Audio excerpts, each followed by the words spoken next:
Hi guys, welcome back. We decided to do it visually this time because... I mean, look at this face. That's why. Okay. We decided to do it visually this time because, like the show, there's a lot of details visually that we want to show throughout, while we talk about it, so you guys can see what we're talking about. And I'm gonna put some clips of the episode to go along with what we're talking about. If we can. Yeah, if I don't doesn't get us ripped off of YouTube. Yeah, copyright infringement. Yeah. We'll see how much I can put in. It might just be pictures. I'm going to try and do clips, though. So this is True Detective, Season 3, Episode 2. Deuces. As you said last episode. Deuces. So this one, it was actually airing the same night as the first episode. Yeah. We watched it the same night. We just were recording a couple days after. Mm-hmm. So it's not as fresh in my mind as the first one was, but I just did a little reset in my head, and I got my notes here. I'm ready to go. It was a very good episode. I'm prepared. Oh, well, sorry. Okay, so the episode opens, the last episode ended with Hayes finding Will's body. Mm-hmm. And so the first scene opening the second episode is very ominous. It's raining. Hayes is looking out on the river where all the cops and the forensic team are searching the water for Julie's body. Yeah, so then don't they go to... Did I skip ahead, or don't they go interrogate Trash Man now? Yeah, that's the next scene, is the trash man, who we now know is Brett Woodard. I'm still going to call him Trash Man. That's so mean. But this scene is like super important dialogue-wise. He tries to talk with Hayes and kind of bond with him because they both were in the Vietnam War. And he talks about how it was hard for him to come back and just go straight back into life with his wife and his kids, which he said left him. But he does say that he's not one of those guys who came back and like completely lost it. He wants to get that point across. Like, he may have lost his wife and kids, and his house may look like a mess, but he has his head together and he's not completely gone. Which you can kind of tell when they're talking to him. He's straightforward and makes sense and understands everything they're talking about. And to me, seems like a normal guy who is kind of... I don't think he has anything to do with the missing children or Will's death, I should say. But I do think the town is eventually going to turn on this guy, because there's already a vibe in the first episode that he was the town weirdo. I mean, they didn't know his name. They kept calling him Trash Man. So... Yeah, and then they bring it up. Well, so after the interrogation... Did you want to talk more about the interrogation? Was there anything else from there? Yeah, dialogue-wise, Woodard's... Deep now, huh? You're going to go deep now? I'm going to go deep. Mm-hmm. Deep in the episode. He says, and then I think I wrote it down, have you ever been somewhere you can't leave and you can't stay at the same time? And I think that plays into where Hayes' head is throughout the whole episode, whether we're looking at the 80s, the 90s, or 2015. He just cannot get out of this case, and he's constantly obsessed with it, no matter what stage of life he is in. Yeah. And then they kind of do a quick flash forward or back forward to the present day, or I guess 2015, whatever. We'll call it present day. Yeah. And he's with his son, and they're driving by the West Finger Community Center, and they talk about that, and he's saying, talking about the case is jogging my memory. So you can kind of tell, he's old, he's starting to forget things, but they go to the community center, and then they flash right back to the 80s, and where they're holding a press conference with the whole town, and that's where, what Jamie said, these people start to ask questions about the Trash Man, and They the police chief, I guess it was. Who's he's running for mayor. okay, but he is a police chief. Yes, and in the first episode, they were told to share information because it's going to be an FBI case, and so they want to take on the missing Julie case and have Hayes and the local police stick with Will's death.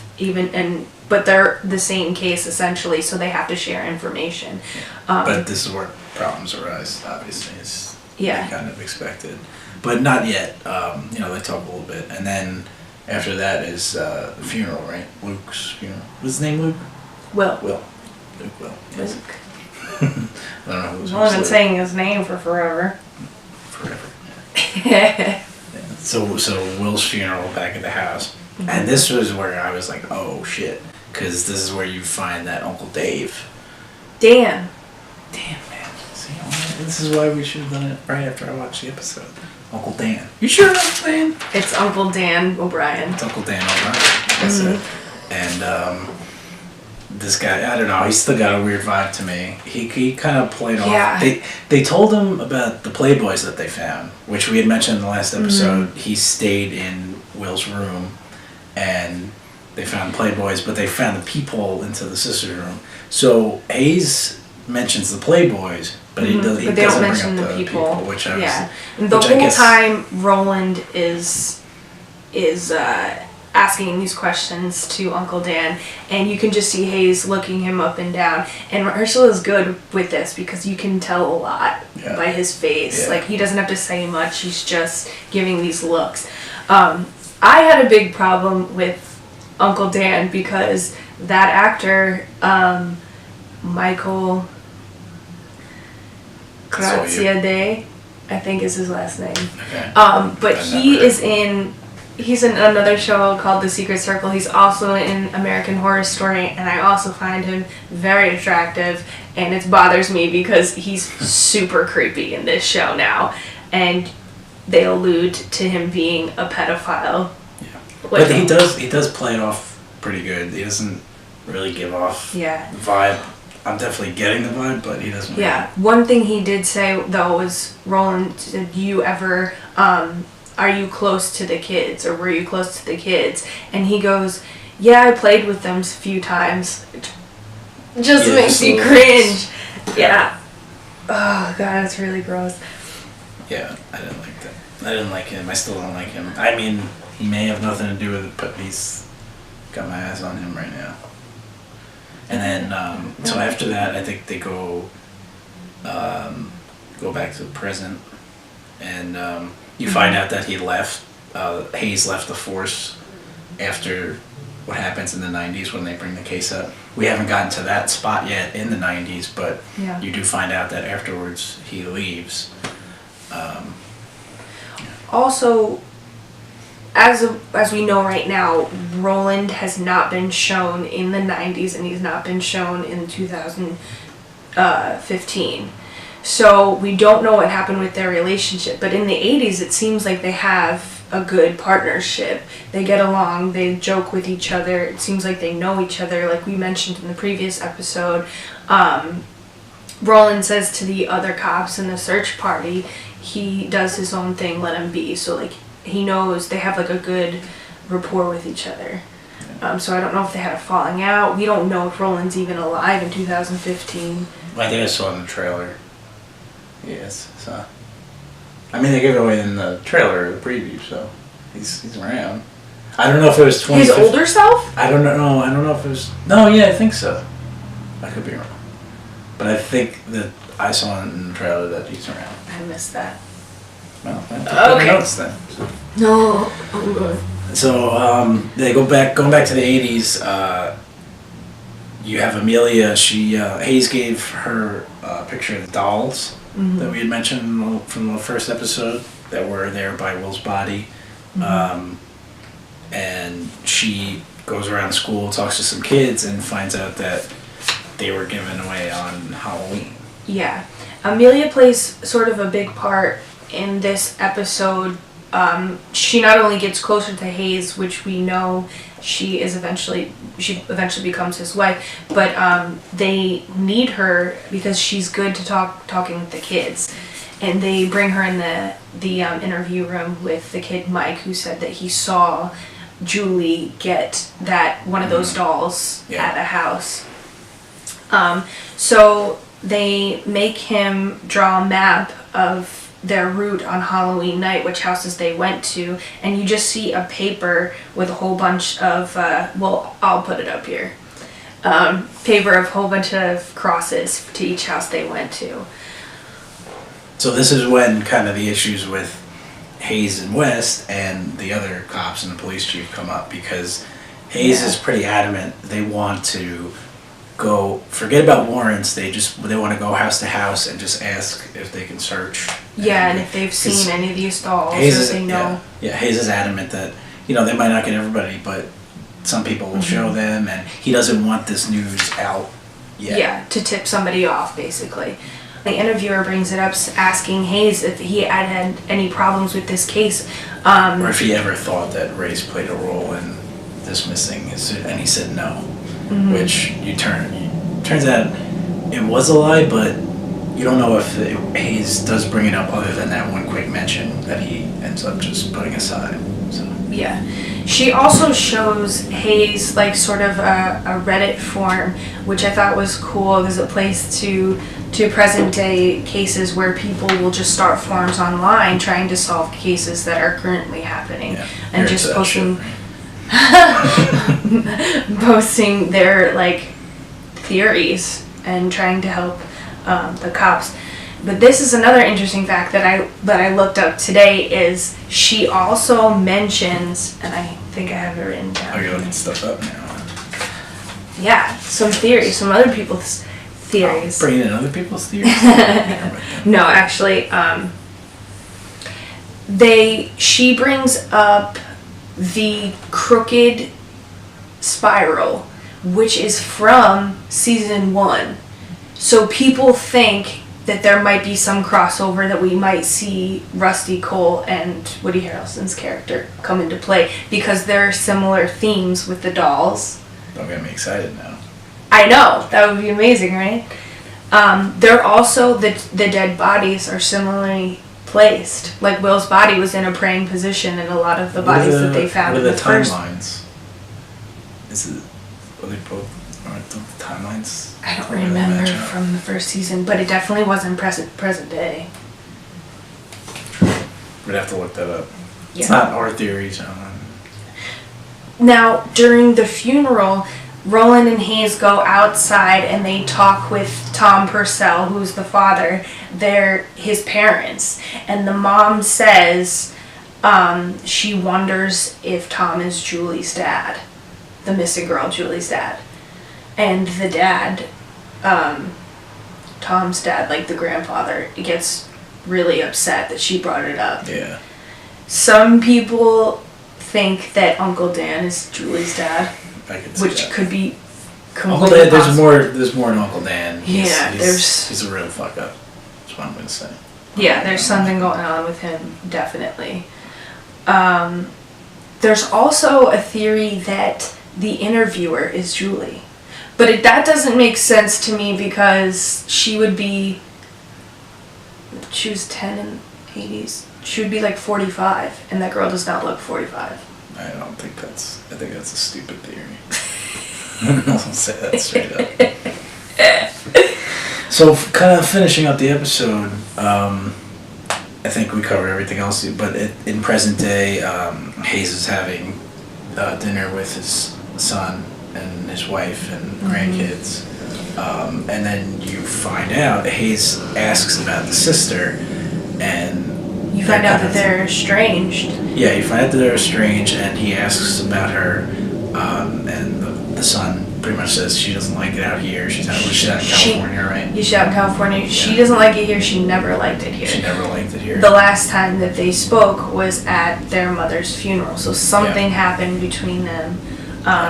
And you even see that this case has like always driven a wedge in their family, because when they bring it up again in the 90s and he has to go back in for his deposition, he immediately goes home and starts searching through his papers again, and he's at the table just thinking about it. The son's trying, who's like, I don't know, 12 at the time, something like that, is trying to tell his dad about his home run in baseball, and the dad's just like off in another name, not listening. And he turns to the young girl, the daughter, Rebecca, and smiles. Yeah, she's cute. She smiles at him. So, but you can tell that this case has just always driven a wedge in his family. Yeah. So, back in the present day, he asks about her, they explain everything, and then he says something else, and then about a minute later, he asks about her again. Yeah, he says the same sentence. So that's when you find out that he has, I guess, has dementia, or has severe memory loss or whatnot, but he's not all there. And they kind of alluded to it a little bit early on, where he says, talking about the case is jogging his memory. Yeah, but he's that's like, the most blatant. And he says, I'm missing parts of your mother. Yeah, which I guess he doesn't remember. Not remembering everything about it. So, like, talking about the case is jogging his memory, not only of the case and everything, but of his late wife. And in the 90s interview, which in the first episode, you kind of didn't like those detectives that were the one to his right, which is Carl. I'll place that scene here. Right here. Is Carl, and he used to work for the mayor, but the other guy on the left was like prodding Hayes and kind of alluded to him messing up the case 10 years earlier, saying that he was missing things, which kind of went to his memory loss. Yeah. So in present day, from that scene at the dinner table, he turns to a picture of his wife, and he's just staring at a picture of his wife, and then the next scene is him, like, terrified, middle of the street of Shoepick and Briarwood, which is where the Purcell house was. And you can see that. Yeah. See, that's what I thought. But then I looked it up, and somebody said if you zoom in on the picture that the kid drew. You're going too deep into the other people. This is what it is. This is fan theories. We're trying to figure it out. Yeah. If you zoom in. My theories. That would make the most sense, but also the house is not there anymore. It's just like shambles. But it showed before that it was Shoepick and Briarwood. It shows it in in the first episode. Anyway, if you zoom in on the kid's drawing, there's an X on that corner of Shoepick and Briarwood. So it was a house that they... Why would they trick-or-treat at their own house, is what I'm saying. We don't know. It could be the Purcell house. Either way, the house is burnt down. The house isn't there. It's not there yet. But I don't... Like, what happened between him looking at the picture of his wife to him, like, just waking up in the middle of the street? He's in his pajamas. Yeah. And he's in his boxers. Scared. The car's in the middle of the road and the door's wide open. He's just staring at what used to be a house. Yeah. So yeah, I don't know where. I'm excited to see where they go from here. We've got the third episode out. What is tomorrow night? I think it's Monday night. Or Monday night. Well, it might be Sunday night. Either way, we got some work to do. Yeah, we got some work to do. But there's also they get a call from the Purcells, and the parents are freaked out because they got not a ransom note, but some sort of note. It was a note, yeah. That was pasted like the Riddler did it, and it was also had grammatical errors in it, which makes you think it was a child or somebody uneducated or somebody making it look like a child. Yeah. But it said. It basically said, she's Julie safe. is fine. Julie is fine. Don't come looking. Don't She's go in a look. good place. Yeah. Basically. Yeah. So which you find out that, later on she's still alive, so she wasn't killed. Yeah. But it seems to go into that theory of being taken as either a lover or a daughter or both. We're still waiting to find out if if she was part of this robbery at Walgreens, like why her prints came up in the system. Well, they set you And up. they're waiting on security footage. Yeah. Too. I'm excited to see that too, because you haven't really seen Julia Yeah. older. But yeah, I still think that Uncle Dan, he's up to something. Definitely. Yeah. And there's like, maybe we haven't met the person yet. Oh yeah, 100%. I feel like it's probably too obvious that Uncle Dan is the end all be all here. Mm-hmm. He definitely has something shiesty, and I definitely think he did something to that little girl. Whether he took her or previously touched her, I think it happened. Yeah. So, yeah, I mean, I'm excited to go see where they go, and I really think that Woodard kind of gets in trouble here. You know that they arrested the wrong man, so we haven't found that out yet. I'm interested to see if they keep going present day 90s, 80s, or I think at one point very soon you're gonna start wrapping up the 80s part after you find out who's in jail, and then you have the 90s, and then it looks like and this was like in the first season, the last few episodes were all present day when they're wrapping up the case. I'm also curious to, and I don't know if this is just playing towards his character, but we're very focused on just Hayes. Yeah. Where in the first season we got both backstory of Woody Harrelson and Matthew McConaughey. Hey guys, so thank you so much for listening in on our review of True Detective Season 3, Episode 2. We're coming out with Episode 3 review very soon, so stay tuned for that. We're also going to have better sound quality. We're going to have longer explanations of the video and the episode. We're still learning here about this podcast, so please bear with us on the technical difficulties. But we hope you're enjoying yourself, and we hope you come back to listen for Episode 3 review. Thanks!